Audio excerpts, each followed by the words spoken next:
If someone asked me what moment in my life made me truly understand my place in my family, I wouldn't have to think twice before answering. The day I realized I was nothing more than an ATM, a milk cow to be drained dry. A shadow lingering on the outskirts of the lives of the very people who brought me into this world. For years I deceived myself into believing that love was measured by actions. I did everything for them, helped my parents pay the mortgage every month, bought groceries, repaired every corner of that old house without a single complaint. I thought that as long as I kept trying, as long as I continued proving my worth, one day they would see me, truly see me. But I was wrong. It was painful to realize that some people only know how to take, without ever thinking of giving back. My name is Victoria. I'm 31 years old, living in Texas. This story isn't about a tragic childhood, or a sudden catastrophe, but rather, a simple, raw truth. I was never a priority in my own family. I have a younger brother, Kyle, 4 years my junior. If I was the one shouldering every burden, Kyle was the one living in luxury without ever having to earn it. Everything I had to work tirelessly for, my brother received effortlessly. He never held a steady job, never worried about money, and never even bought a single pack of instant noodles for our parents. But that didn't matter. To my parents, Kyle was the treasure, and I was merely the means to ensure that treasure never had to suffer. I don't hate my brother, but I despise the way he lives. It all started when I was 25. At that time I had graduated from college, and secured a stable job with enough income to support myself and even save a little. Meanwhile, my parents began struggling financially. They had bought this house when I was a child, and due to high-interest loans, the monthly mortgage had become an increasing burden. I couldn't just turn a blind eye. Back then I thought, they are my parents, it's my responsibility to help them. So I willingly took on part of the mortgage payments each month. Not because they asked me to, but because I believed it was the right thing to do. When my mother said, "Thank you, Victoria. You're such a filial daughter," I felt happy. I believed love could be earned through sacrifice. But once someone gets used to receiving something for free, they begin to see it as an entitlement. Months passed, then years. And I gradually took on more and more. From mortgage payments to groceries, to home repairs, to covering the utility bills. I became the unspoken financial pillar of the family. And Kyle? He had no intention of helping. I remember the one time I brought it up. One evening after a long day at work, I came home to find Kyle sprawled out on the couch, glued to his phone. I blurted out, "Don't you think you should help out a little?" He didn't even look at me, just shrugged. "You make plenty of money. You don't need my help." That was the moment I realized, to him, I was nothing more than a money-printing machine. My parents never reprimanded Kyle for his way of life. On the contrary, they made every excuse for him. When I told my mother that Kyle was 27 and needed to take more responsibility, she only smiled gently. "Every child is different, dear. Kyle just hasn't found his path yet."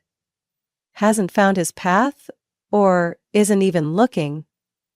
I scoffed, bitterness rising in my throat. My father was the same. He could watch me work myself to exhaustion every day, yet he always defended Kyle. I once asked him, "Why am I the one carrying everything, yet you never expect Kyle to do anything?" He simply sighed. "You're stronger, you can take care of yourself. But Kyle needs us." That answer cut me like a knife. I was strong, so I didn't deserve help? I was independent, so I didn't need love? As the years passed, I came to realize that I wasn't a daughter, a sister, or a valued member of the family. I was just a lifeline they tossed out whenever they needed it. And the worst part? I let them do it to me for far too long. But everything has a limit. And one day, I reached mine. I had always known that my parents favored Kyle. I knew it from the dinner conversations where they would ask about his day but never about mine. I knew it from the mornings I quietly left for work while Kyle lounged on the couch with a bowl of cereal, unbothered by anything. But I had convinced myself that maybe they didn't mean it. Maybe their love for me was there, just not as obvious as it was for Kyle. I was wrong. It was a Saturday afternoon. I had gone to my parents' house to help my dad with some paperwork. He was never good with anything tech, and whenever there was something involving banks, contracts, or insurance, I was always the one handling it. This time was no different. "What documents do you need scanned?" I asked, skimming through the pile of papers on the table. "Just these. Insurance contracts, the savings account statement, and this one." He placed a thick folder on the table. I didn't think much of it. Just quietly set up the scanner and got to work. But as I flipped through the pages, I saw something that made my entire world collapse. A thick file with bold letters. Estate plan, and last will and testament. I had never been curious about things like this. But something compelled me. A strange intuition crawled down my spine. So, I opened it. And that was when I realized I had never truly been a part of this family. The entire estate, the house, the savings accounts, the small shares in a local company, everything belonged to Kyle. My name was nowhere to be found. Not a single mention of me receiving any portion of the assets. Not a single acknowledgement of the fact that I had carried the financial burden of this house for the past 6 years. No thank you, no recognition. Just one single line about me. "We love both our sons, and hope they will always stay together." I nearly laughed. Was that all I was worth? A vague, meaningless sentence, while my parents' assets had long been divided. And I wasn't included in any of it. My grip on the document tightened until my fingers trembled. My heart pounded in my chest, blood rushing through my veins with a burning heat. Why? I had done everything for them. I was the one who helped them pay off their debts. I was the one who fixed the roof when it leaked. I was the one who drove them to the doctor when they needed care. Kyle had done nothing. Yet he was the one who received everything. Is something wrong? My father's voice came from behind me. I looked up, still clutching the will in my hands, and stared straight at him. "What is this, Dad?" I held up the document. His expression changed instantly, a flicker of panic, then quickly shifting into an annoyed, uncomfortable look. He let out a long sigh, as if I was overreacting to something trivial. "Victoria, you shouldn't be snooping through these things." I let out a cold laugh. Snooping? It was right here on the table. And I have the right to know because I'm the one who helped you keep this house from being foreclosed. My father stayed silent. My throat felt dry. A part of me still wanted to believe this was just a mistake, that there was a logical explanation. But as I looked at his face, I saw the truth. They knew exactly what they were doing. They had planned this for a long time. They never intended for me to have anything. My mother walked into the room, and the moment she saw my face, she immediately understood what had happened. But instead of looking guilty, she simply placed a gentle hand on my shoulder. "Victoria, you don't need this money." I froze. "What do you mean? You have a good job, you can take care of yourself. But Kyle, he's not stable yet. We just wanted to make sure he wouldn't struggle." Wouldn't struggle. I looked at her, disgust and fury rising in my chest. "And what about me? Am I okay? Do I need anything, or do I just not matter?" My mother frowned slightly, as if she genuinely couldn't understand why I was reacting this way. "Victoria, don't be like this. You've always been strong. You don't need to rely on anyone." I let out a bitter laugh. "Oh, so because I'm strong, I don't deserve to be acknowledged? Because I'm independent, I have to carry all the responsibilities alone, while Kyle gets to sit back and have everything handed to him?" My mother blinked, as if searching for something to say. But I didn't want to hear it anymore. I slammed the will down on the table, taking a deep breath to suppress the rage boiling inside me. "I see. It's very clear now. At least I finally know my place in this family." No one stopped me as I walked toward the door. And for the first time in my life, I felt like I had truly lost a family that maybe, just maybe, I had never really had. I didn't leave my parents' house immediately. I should have, but a part of me still wanted an explanation. something that would make it all hurt a little less. But instead of an apology, all I got were empty justifications. I stood in the middle of the living room, the same place where I had once run around as a child, done my homework, believed that this was home. But now, it was just a hollow space. My father sat down on the couch, sighing as if I had just put him in an uncomfortable situation he never wanted to deal with. Vidria, it's not what you think. I let out a short, cold laugh. Really? I think I understand perfectly, Dad. Every single asset you own is going to Kyle. I get nothing. Isn't it as simple as that? My father rubbed his forehead, avoiding my eyes. It's complicated. No, it's not complicated at all. I clenched my fists. I've been helping you for 6 years. It wasn't my responsibility. But I did it anyway. Because I thought you valued me. Because I thought I was an important part of this family. My mother remained silent, but her expression said everything. She had known all along, and she felt no guilt. I turned to her. Do you think the same way? Do you also believe I don't deserve anything? Just because I take care of myself without needing help? She sighed, as if I were a stubborn child refusing to understand. Victoria, don't make this bigger than it is. You have a good job, you're stable. Kyle? He needs help. That line, again. I gritted my teeth, trying to hold back the rage boiling inside me. I helped you pay the mortgage, cover the bills, buy groceries. I was the one who fixed the leaking roof, the one who took you to the doctor when you needed it. And what did Kyle do? Nothing. But in the end, he's the one who gets everything. My mother looked at me as if she genuinely couldn't understand what my problem was. Kyle isn't as lucky as you, Victoria. He doesn't have a steady job like you do. We just wanted to make sure he wouldn't struggle. I clenched my fists so tightly my nails nearly dug into my skin. Unlucky? Or has he never had to try? He was never forced to grow up, because you've always handed him everything without ever asking for anything in return. My father cut in, his voice sharper. Victoria, don't talk like that. Kyle is your brother. He's family. Family. I let out a small laugh, but there was only bitterness inside me. Then what am I? A debt collector? An outsider? Someone you only remember when you need money? No one answered. I looked at them, the 2 people who gave birth to me, the people I once believed would always protect me. But in the end, I had never truly been a part of them. That realization hurt more than the injustice I was facing. I took a deep breath, then met their eyes. All right then. I understand now. My mother blinked. Victoria, don't say that. No, I shook my head. I don't want to hear it anymore. You've made your choice, haven't you? My father frowned. What do you mean? I shrugged, my voice eerily calm. I'm making my choice too.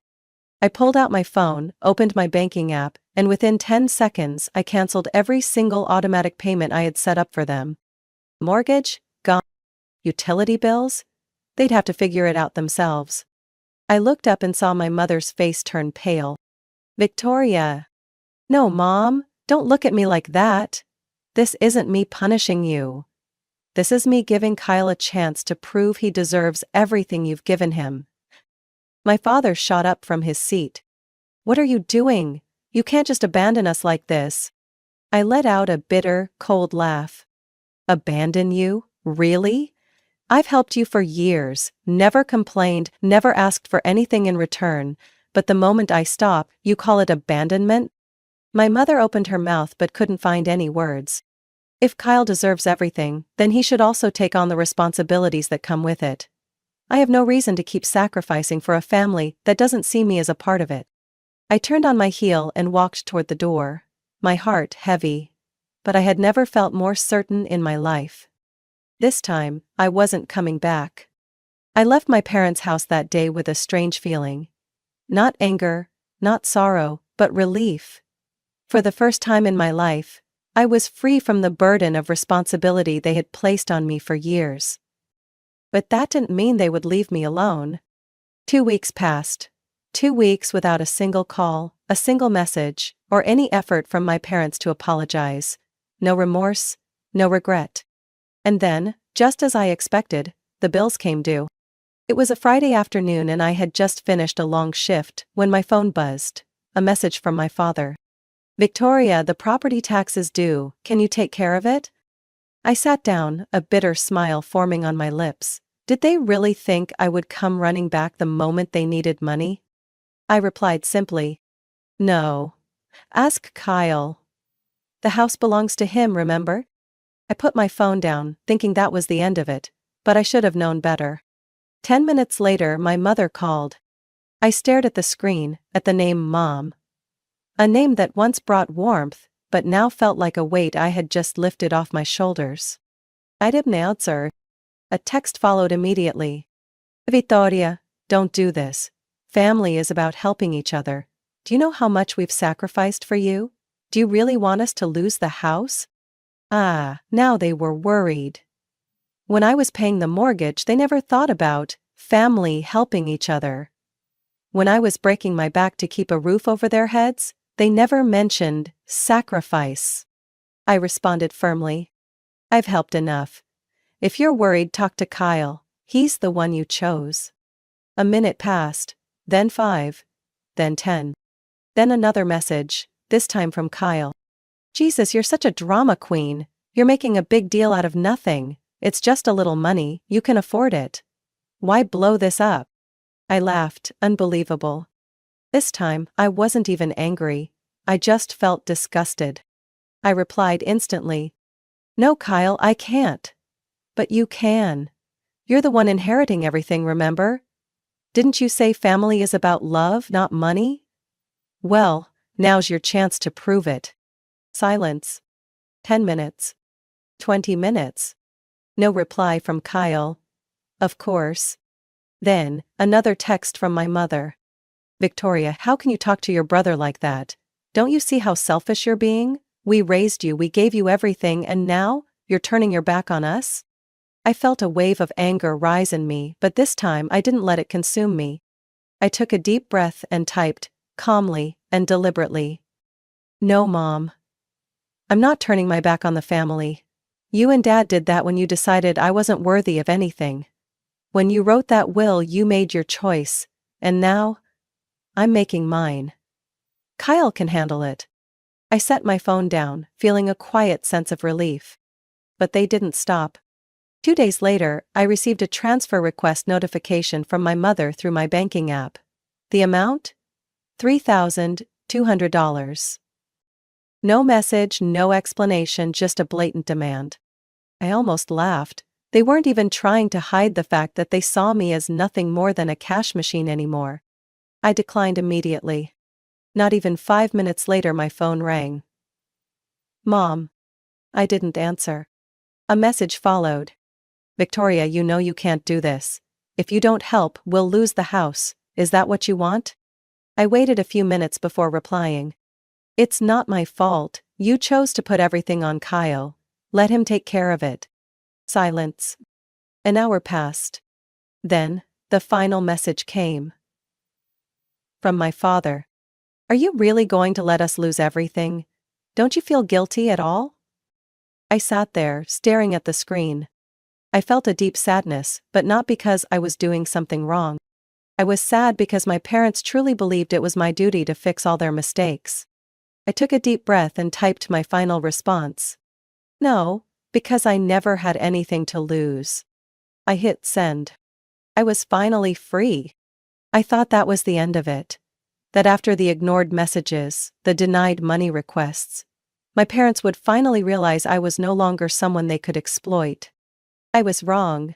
On Saturday morning, I was making coffee in my small apartment when my phone started buzzing non-stop. I glanced at the screen. Mom was calling. I had blocked her number after the last message, but somehow, she had found another way to reach me. I ignored it. A minute later, my phone vibrated again. I sighed, set my coffee down, and checked my messages. "Oh, we're downstairs, open the door." I froze. I rushed to the balcony and looked down. And just as she had said, they were there. My father, my mother, and Kyle. They had actually come to my apartment. I gripped my phone tightly, my breath coming out heavier. I had braced myself for calls, for guilt-tripping texts. But I hadn't expected them to have the audacity to show up unannounced. As I was still processing, my phone rang again. "Mom. Victoria, open the door, we need to talk." I didn't respond. A minute later, another message. "Kyle. What the hell are you doing? It's just a conversation." I scoffed. Just a conversation? If that were true, they wouldn't have ambushed me like this. I took a deep breath and typed my final message. "I have nothing to say, go home." I thought they would give up. But they didn't. Not even 5 minutes later I heard the pounding on my door. Boom, boom, boom. I stood still, my heart pounding. Then, my mother's voice came through the door.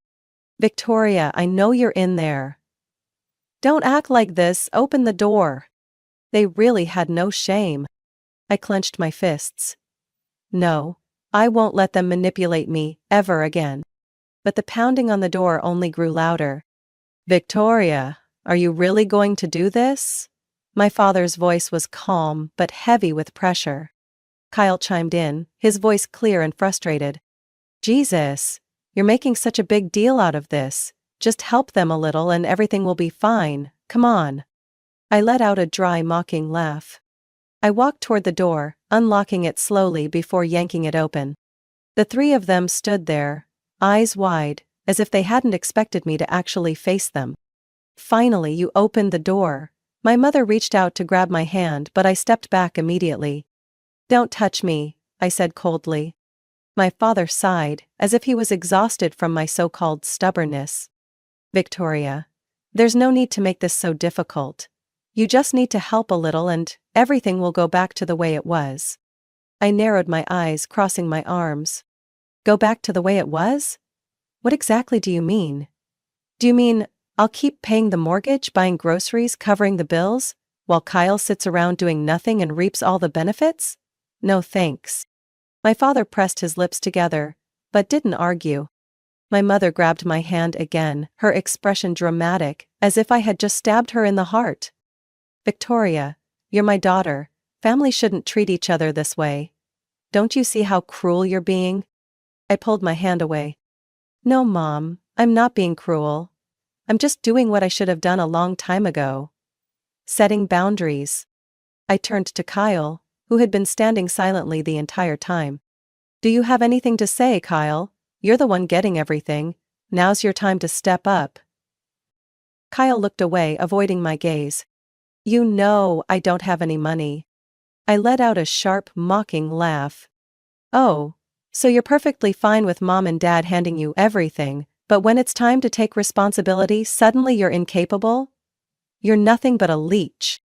"Don't talk to me like that," Kyle snapped, his face turning red. "Why not? Isn't it the truth?" I turned to my parents, my expression challenging. "You chose Kyle. Now live with that choice. Don't come running back to me when everything falls apart." Silence fell over them. My mother's lips trembled, her eyes beginning to well up with tears. "Victoria, please, we're family." I took a deep breath and spoke slowly, enunciating every word. "No, Mom, we were never truly a family. If you saw me as family, you wouldn't have let me carry everything alone while Kyle did nothing. If Dad saw me as his daughter, he wouldn't have erased me from his life. Now, take care of yourselves." I shut the door right in their faces. This time, I felt no guilt. Only peace. I had thought that after that confrontation at my apartment door, my parents and Kyle would finally understand that I was no longer under their control. I had thought that once that door slammed shut in their faces, they would accept reality. But I had given them far too much credit. Less than 24 hours later, I noticed a storm brewing on social media. That morning, as soon as I woke up, I scrolled through my phone out of habit. Messages from friends started popping up, some of them sending me screenshots, dramatic and utterly fake words. And the one who started it all? My mother. Her Facebook post was dripping with sorrow. "It's heartbreaking to raise a child, only for them to turn their back on you. We have sacrificed everything, given without asking for anything in return, Yet when we needed just a little help, we were abandoned without mercy. Some people, no matter how much they have, will never know gratitude. It's so sad when family is no longer family. I almost laughed. I had supported them for 6 years, covered nearly every major expense, and yet now I was the ungrateful one? I scrolled down to the comments. Old acquaintances, neighbors, distant relatives, all rushing in to comfort her. "You are such a wonderful mother, don't be sad. Kids can be so heartless sometimes. Some people only care about money and forget the true value of family. Children should take care of their parents as they get older. It's truly disappointing when some don't understand that." I gritted my teeth but forced myself to stay calm. They didn't know the real story. They only saw the version my parents painted. A picture where I was the betrayer, and they were the helpless victims. But the performance wasn't over yet. My father joined in. Less than an hour after my mother's post, he added his own cryptic status.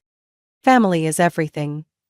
As you grow older, you expect your children to stand by your side, to take care of you, to protect you. But sometimes, the ones you love the most are the ones who disappoint you the deepest. We've done everything we could, but maybe that was never enough. Hopefully one day, someone will realize that money can never replace family." At that moment, I really wanted to throw my phone at the wall. We've done everything we could? What exactly had they done? Besides dumping all the responsibility on me while Kyle never lifted a finger. I scrolled further, and this time, the comments were harsher. Did Victoria really abandon her parents? Unbelievable. They raised her for years and now that they need help she turns her back? Society today is terrifying. Someone needs to rethink the meaning of family. I exhaled sharply, trying to keep my growing anger in check. But the one who truly made my blood boil was Kyle. An hour later, he posted his own melodramatic message. "I will always do everything I can for my parents. I don't need much. Just for them to be happy. Family is the most important thing to me. It's just a shame that not everyone understands that." And as if that wasn't dramatic enough, he attached a photo of himself with my parents, all 3 of them smiling like the perfect happy family. I nearly exploded. Kyle? The guy who had never worked a single day in his life, never paid a cent for our parents, never had to worry about anything? And now he was pretending to be the devoted son? The comments under his post piled up. "Kyle, you are such a wonderful son. You are truly admirable. I hope some people can learn from you. Everyone needs a son like Kyle, some people are just so selfish." I covered my mouth, letting out a bitter laugh. Did they really think I would let them fabricate this false narrative without doing anything? I was never the type to air personal matters on social media, but if they wanted to twist the truth, then I would bring the truth to light. I picked up my phone, opened Facebook, and started typing. I've stayed silent for a long time, but it seems some people believe they can create their own version of the story without anyone calling them out, so let me set the record straight. For the past 6 years, I have been the one paying the mortgage on my parents' house. I have covered the bills, bought groceries, and repaired every little thing in that house. I did all of this, without asking for anything in return. Meanwhile Kyle, the one my parents left everything to, has never worked a single day in his life. He contributed nothing, yet he is the one inheriting it all. When I decided to stop being used, they turned around and called me a traitor. When I refused to keep being their walking wallet, they started smearing me on social media. If anyone wants to know the truth, here it is. And if Kyle truly is the devoted son he claims to be, then now is his chance to prove it, by taking care of our parents, without relying on me. I hit post, set my phone down, and leaned back in my chair. I didn't have to wait long, the response was almost immediate. Within 15 minutes, messages started flooding in. Friends, coworkers, distant relatives, people who supported me. "Victoria, I had no idea this was happening. You've put up with so much, you are absolutely right to walk away. I used to think you were ungrateful, but now I understand. This is so unfair. They treated you like this and still expected you to keep helping? Who do they think you are? I kept scrolling, feeling lighter with every message. But then came the ones I had been expecting. Kyle messaged first. Did you really do this? You're such a traitor. Does family mean nothing to you? I didn't reply immediately. I let him sit with it. Then, when I did respond, it was just one sentence. How about you start taking care of mom and dad instead of playing the victim online? No response. My father called next. I watched my phone vibrate, knowing exactly what his furious voice would sound like on the other end. I didn't pick up. Then, just as expected, a text came through. Victoria, you will regret this. You have destroyed this family. I hope one day you realize your mistake. I exhaled slowly, no longer feeling hurt. I sent my final response. No, you and mom destroyed this family a long time ago. I was just the last one to accept it. Then, I blocked his number. My mother wasn't silent either. She sent me a picture of the house I had kept afloat for 6 years. Below it, a long message. Victoria, do you really want to see us lose our home? This is where you grew up, this is your family. How can you be so heartless? I closed my eyes, feeling a small pang of bitterness. But not enough to change my decision. I responded short and firm. I did everything I could. But you and Dad chose Kyle, not me. Let him prove he was the right choice. I set my phone down, locked the screen and stood up, taking a deep breath. I was done with them. For too long I had been used. I had been treated as an outsider in my own family. But now, I was finally starting a new life. One without them. And I had no regrets. Victoria's story is not just a personal tragedy. It's a harsh reflection of financial favoritism and exploitation within families. Many people believe that family ties automatically come with unconditional responsibility, but the truth is, family should never be built on one-sided sacrifice. Victoria spent years supporting her parents, only to be betrayed and treated like an ATM. Her story serves as a wake-up call. Don't let emotional guilt trap you in toxic relationships. Sometimes, cutting ties is the only way to reclaim yourself. What do you think about Victoria's decision? Was she too harsh, or was this the right move to protect herself? Share your thoughts in the comments. Don't forget to follow the channel for more real-life stories about family and life.